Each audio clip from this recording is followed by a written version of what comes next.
Long ago, in the ancient kingdom of Judah, the throne sat empty.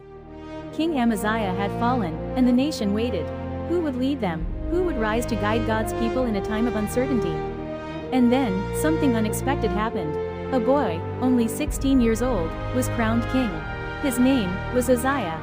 Though young, though inexperienced, though untested, Uzziah made one choice that set his reign apart from the very beginning. He sought the Lord, and as long as he sought God, the Lord made him prosper. In the early days of his reign, Uzziah listened to wise counsel. He had a teacher, a prophet named Zechariah, who instructed him in the fear of the Lord. And under that guidance, Uzziah's kingdom flourished. The boy king grew into a mighty ruler. With God's hand upon him, he went to war against the Philistines.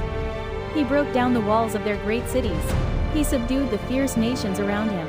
Even the Ammonites, once proud enemies of Judah, came to pay tribute, bowing before the strength of the king who followed after God.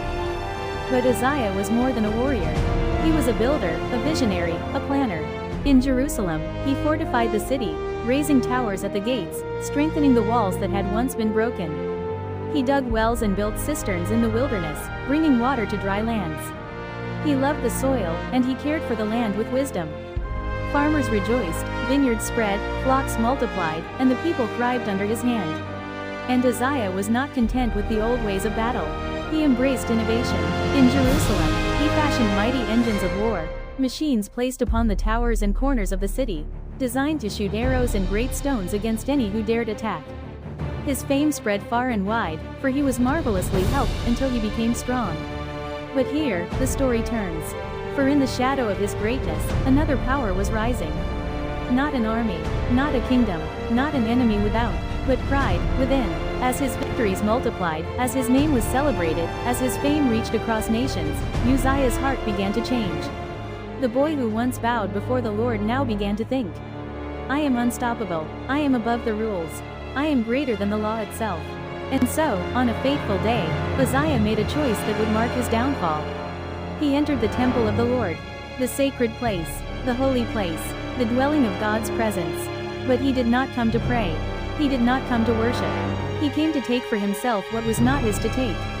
In his hand, a censer of burning incense. His intention clear, he would burn incense on the altar of God. But this was no duty for a king.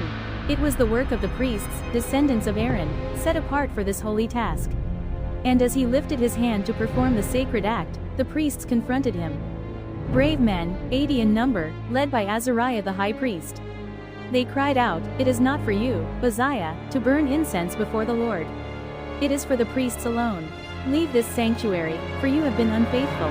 But Uzziah, powerful, proud, consumed by anger, refused to listen. The king raged at the priests. His voice thundered in the temple. His face twisted in fury. And then, it happened. As he stood there, censer in hand, leprosy broke out upon his forehead. In an instant, the judgment of God fell. The priests saw it, the people saw it, and Uzziah himself felt the terror of it. His proud defiance melted into fear. The king who thought himself above God's law now fled from God's house in disgrace. And from that day forward, Uzziah lived with the mark of his rebellion.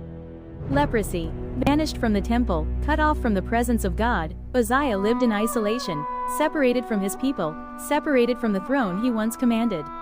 His son, Jotham, took charge of the palace and governed the people of the land. And Uzziah, once a king of promise, once a ruler of strength, once a man marvelously helped by God, died a leper. The story of Uzziah is not merely history. It is a warning, a reminder, a truth as old as time itself. That pride comes before destruction, and a haughty spirit before a fall. Uzziah sought God in his youth, and God raised him up. But when he exalted himself, he fell. So what do we learn from the rise and fall of this king? We learn that no matter how high we climb, no matter how strong we become, no matter how far our influence spreads, we are nothing without God. We learn that success is a gift, not a trophy. And when we forget the giver, the gift itself can destroy us. We learn that pride blinds. It whispers lies into our hearts. It makes us think we are greater than we are. And in the end, it leaves us broken, isolated, and ashamed. But humility, humility, brings grace. For the scripture says, God resists the proud, but gives grace to the humble. If Uzziah's life warns us of pride, it also points us to the way of humility. A life that bows before God. A life that listens to wise counsel. A life that gives him glory for every victory, every success, every blessing. The story of Uzziah echoes across the centuries. It speaks to kings and to commoners, to leaders and to learners, to the powerful and to the weak. It tells us that no one is above God's law, and that the safest place for any heart is bowed low before the throne of heaven. So remember Uzziah, remember his rise, remember his fall, and remember this truth: stay humble, stay faithful, stay dependent on the God who lifts up the lowly and brings down the proud.